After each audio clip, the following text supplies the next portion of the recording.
Proses desain produk Ayo Cuci Tangan dari WYH Company. Bilik cuci tangan pintar yang mencuci tangan Anda selama 30 detik tanpa harus menyentuh keran dan wadah sabun. Perkenalkan, kami adalah mahasiswa Teknik Elektro Universitas 11 Maret tahun ajaran 2020. Latar belakang yang kami angkat adalah mencuci tangan adalah hal terpenting dalam pencegahan penyebaran COVID-19. Tidak ada alasan apapun yang membuat alkohol lebih baik daripada mencuci tangan secara efektif, menurut Priti Malani dari University of Michigan.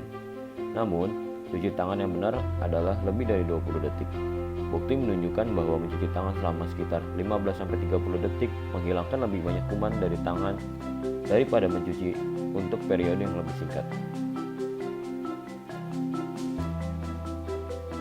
Dalam melakukan pencarian ide ini, kami melakukan pencarian kebutuhan pelanggan sesuai dengan buku Wesling, yaitu langkah pertama kami mendapatkan data pelanggan melalui interview, kedua kami merapikan dan mengelompokkan kebutuhan, terakhir kami mengurutkan prioritas kebutuhan. Dalam langkah pertama yaitu mendapatkan data pelanggan, kami melakukan survei dengan teknik wawancara.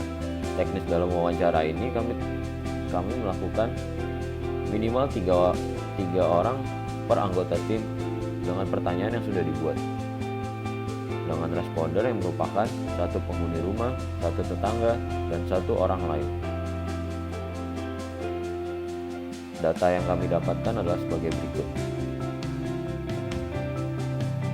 Yang kedua, setelah kami mendapatkan data tersebut, kami kelompokkan melalui Microsoft Excel.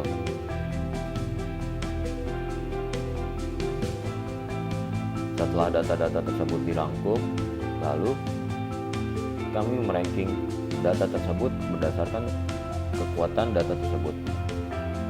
Dari data yang telah kami dapat, 13 orang menyatakan bahwa wastafel yang bekerja harus tanpa disentuh, sehingga kami memberi nilai 5.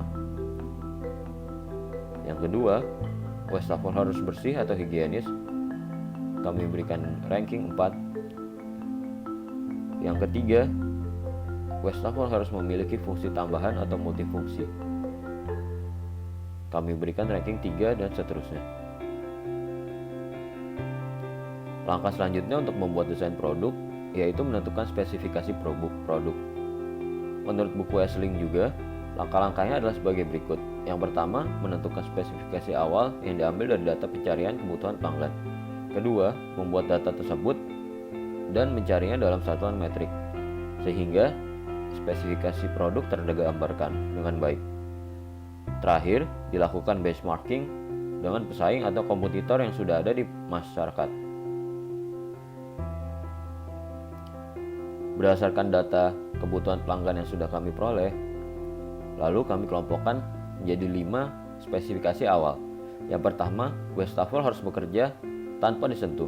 Yang kedua, wastafel harus higienis atau bersih. Yang ketiga, wastafel memiliki fungsi tambahan seperti detektor suhu, timer, dan pengering tangan. Yang keempat, wastafel memiliki cadangan air dan sabun yang mencukupi. Yang kelima, wastafel bersifat portable atau mudah dipindah-pindah. Lalu, untuk memenuhi kebutuhan metrik, kami melakukan studi literatur. Dari problem yang pertama, pelanggan meminta wastafel harus bekerja tanpa menyentuh alat. Lalu, kami temukan di paten yang sudah terdaftar bagaimana wastafel dapat bekerja tanpa harus disentuh. Sehingga disimpulkan adalah kata kunci yang harus dipelajari lebih lanjut, yaitu jarak optimal sensor mendeteksi tangan agar alat bekerja, mikrokontrol apa yang digunakan, dan lain sebagainya. Pada kebutuhan yang kedua, menurut pelanggan, wastafel harus bersih atau higienis. Lalu kami lakukan studi literatur lebih lanjut pada paten Operation of the Cleanability of Pieces of Equipment in Stainless Steel and Ceramic. Paper ini menjelaskan bagaimana tingkat kebersihan pada bahan stainless steel atau bahan keramik. Hal ini dijadikan dasar sebagai bahan seperti apa yang harus digunakan pada wastafel yang kami buat. Setelah semuanya selesai, kami rangkum dalam tabel list of metrics. Seperti yang sudah saya jelaskan sebelumnya,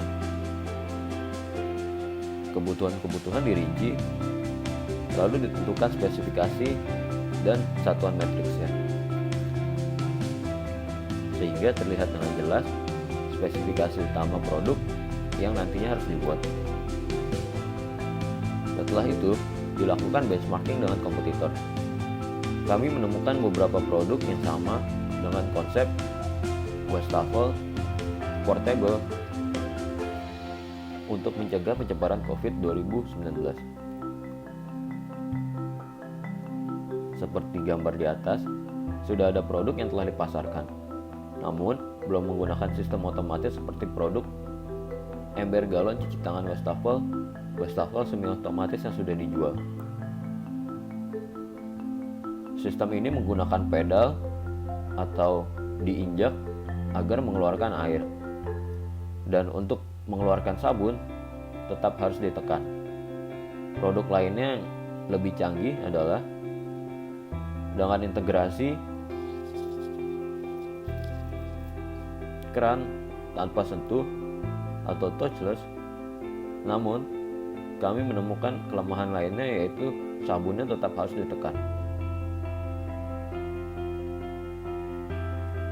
sehingga kami rangkum di tabel wastafel yang bekerja tanpa harus menyentuh alat.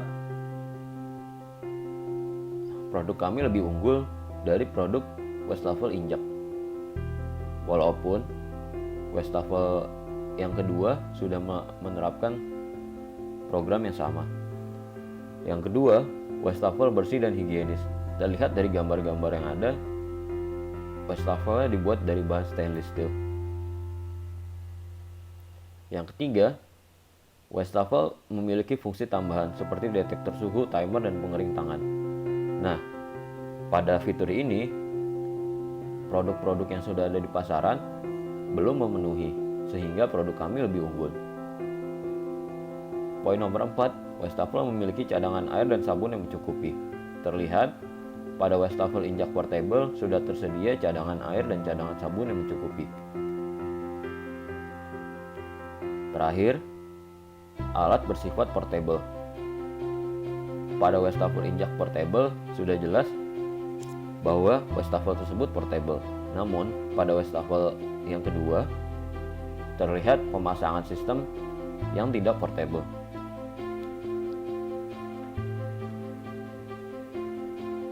Pada tahap benchmarking ini, kami menemukan produk kami lebih unggul daripada produk-produk yang sudah dipasarkan di pasaran. Sehingga kami lanjut ke babak selanjutnya, yaitu menentukan konsep. Dari pilihan konsep-konsep sebelumnya yang sudah dirancang, disimpulkan bahwa wastafel yang akan kami buat adalah wastafel dengan bahan keramik yang dapat bekerja secara otomatis dengan timer yang dapat mencuci tangan lebih dari 20 detik agar efektif, serta memiliki fitur pendeteksi suhu tubuh sebagai fitur tambahan. Yang desain sebagai berikut.